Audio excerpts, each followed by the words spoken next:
Hello everyone. Tayo magaluto ngayon ng tortang okra. Mamili tayo ng okra.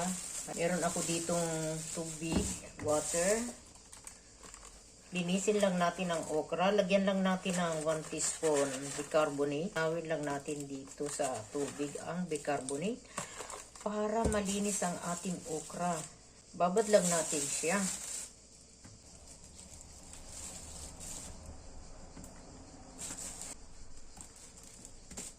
Ayan, kita ba ninyo guys? Magbabad lang tayo ng kaunting okra. Hindi naman yung puro lagi tayong sinigang, nilagang okra, sausaw sa tuyo at suka, o di kaya ay sa bagoong.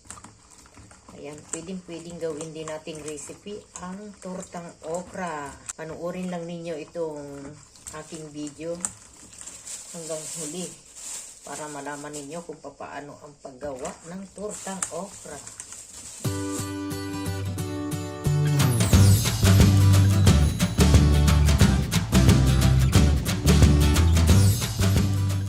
Let's start. Gayatin lang natin itong ating okra ng paganito ba, maninipis lang. Yan.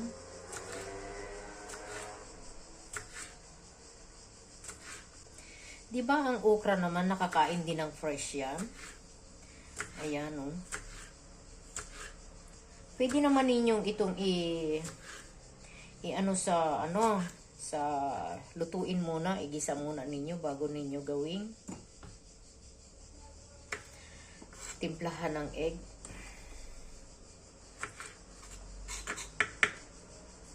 Ganito lang ang paghiwa. O diba maninipis na.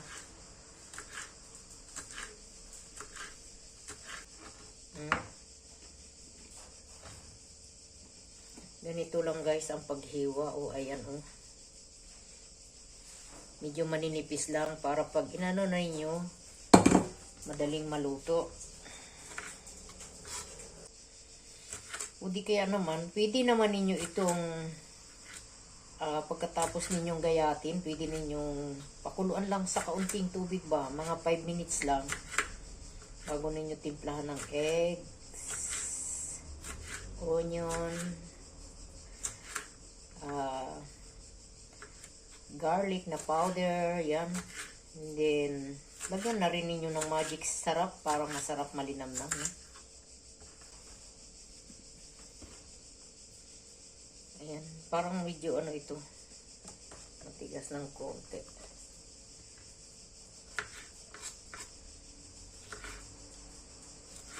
Hiwain lang natin itong dulo.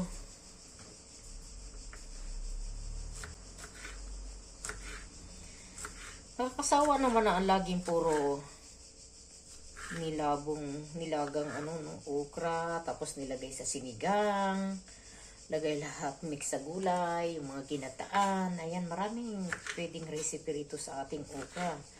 Pero, first time lang tayong magluto nitong, tortang okra. Try natin to. Ayan. Hiwain lang natin sa gitna to. O, yan guys. O, diba? Diba ito pag niluto natin, medyo siya ang sabaw niya ay malapot. Naandun daw ang sustansya ng okra. Ating ginawang torta, hindi matatapon ang sabaw ng okra. Yun nga ang dapat nating kainin kasi higupin yung malapot bang sabaw nito. Paghiwa naman tayo ng onion. Yan, liitan lang natin. Okay na tong konti lang.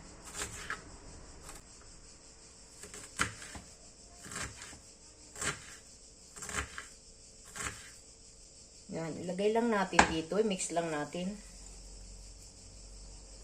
And then maghiwa din tayo ng mga 2 cloves na garlic. Pwede din ang powder.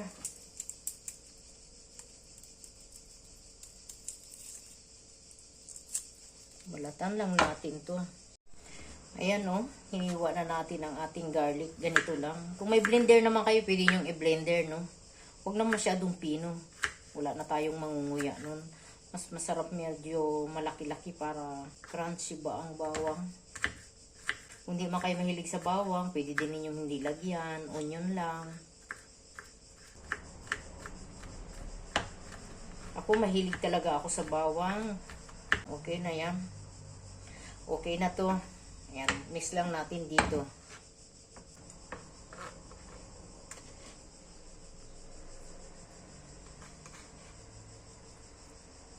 Yan guys. Oh, ito na. Ito na ang ating hiniwang okra. Timplahan na natin. Ayan, timplahan na natin. Kaunting salt lang. Tansya lang. Lagay lang tayo ng black pepper. Kaunti lang. Then, magdagdag din tayo dito ng broth powder. Ayan, kaunti lang. Pang malinamnam.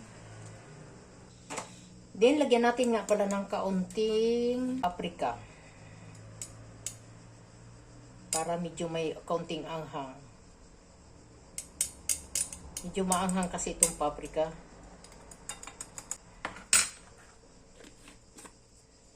Ito, meron tayo ditong 3 whole egg.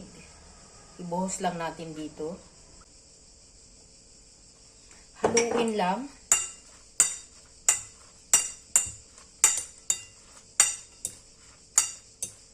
Ayan, ganito ang kinalabasan, no? Medyo liquid. Dagdagan natin ngayon ng cornstarch. Ayan, meron tayo dito. Ang tawag dito, amido de mais.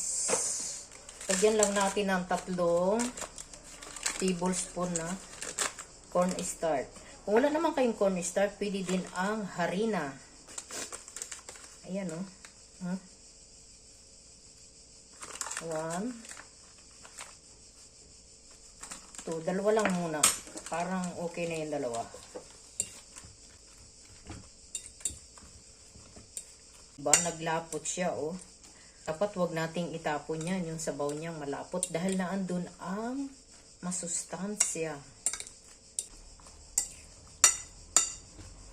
Dagdagan pa sa akin ng 1 tablespoon ng cornstarch.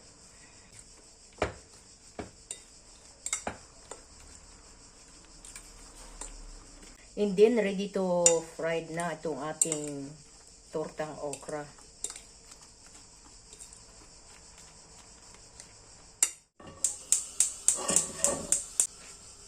Mainit na ba? Kaunting oil. Cooking oil.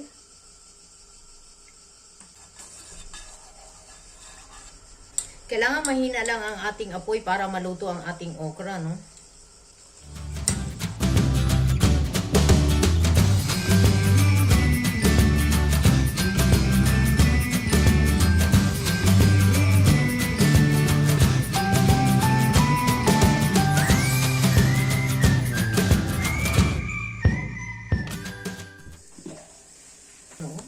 Napakaganda ng torta nating okra. Pwedeng-pwede pala talaga itong tortang okra. Wow! O diba, hiniwa ko lang yung okra kahit hindi mo siya pinakuluan ng 5 minutes. Luto na siya. O diba? Pwedeng-pwede. Kahit anong torta, pwede. Marami talagang recipe sa okra. Sinigang, ginataan, mix sa gulay, anong tawag doon ay? Yung pinakbit, sinabaw, nilaga, sausaw sa tuyo, at sa kamansi, bagoong. Ito ang lambot, oh. Ayan. Tanggalin na natin siya. Luto na.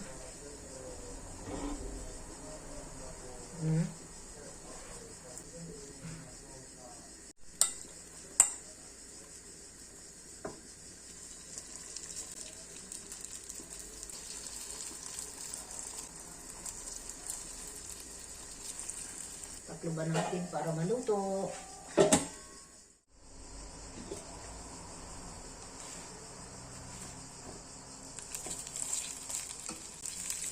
Ang bilis namang baluto ng okra, no? Mabilis lang. Hindi. Ayan ang ating tortang okra. Napakaganda. At mukhang ang sarap. Isawsaw yan sa mayonnaise, ketchup, sa tuyo with mansi. Pwede rin sa bagoong. Gawin na rin ninyo. Ayan o. Pwedeng-pwede pala talaga ang tortang okra. Pang-ulam.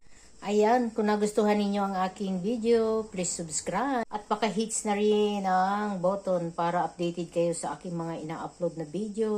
Thank you for watching. Bye! Ayan ang ating tortang okra. Pwedeng-pwede palang tortang okra. Ayan, tikman natin. So, ito, mayroon tayong isang kalamansi. Oh. Ating pigaan. Ayan oh, may kalamansi tayo. Pigaan natin ang isa. Tanim namin din yan tong kamansi ba. Ayan, tikman natin ang ating tortang. Sausaw natin sa toyo. Kaya naman matabang ang paggagawa ko. Yan, video mo sila ko yan. Bakit? Ikaw, di lang to nyo. Tikim ka oh. Patikim nga. Ipindot, may naka-video pala. Ano ba masarap ba ito? Masarap ba? Kita naman. Sabi mo, oh, gawa na rin kayo. Natin mo, titikman ko muna kung masarap. Gawa na din kayo ng torta. Sarap nga. Gawa din kayo. Try nyo. Tortang okra. Sa ketchup na sausaw nyo, sa ketchup masarap. Sarap nga. Ito. Alin yan? Pwedeng ito lang kain ko, walang no rice. Ang luto mo, boss? Bopis. Bopis pa. Bopis. Iniluto ni Minia Vlog nung nakaraan. Bopis. May natira pang konti. Titikman ko kung masarap talaga kung pag natira. Style sisig. Kay C6 ko na, ginawa ko ng sisig. Gawa mo ng isang kalamansi. Matanong ko doon sa isa. Baka ayaw eh. Mapagalitan tayo eh. Style sisig na to. Kain. Ang akin. Tortang okra. Yan. Ito yung risa sa ano? Lagang okra. Sausaw sa tuyo mansi. Kain.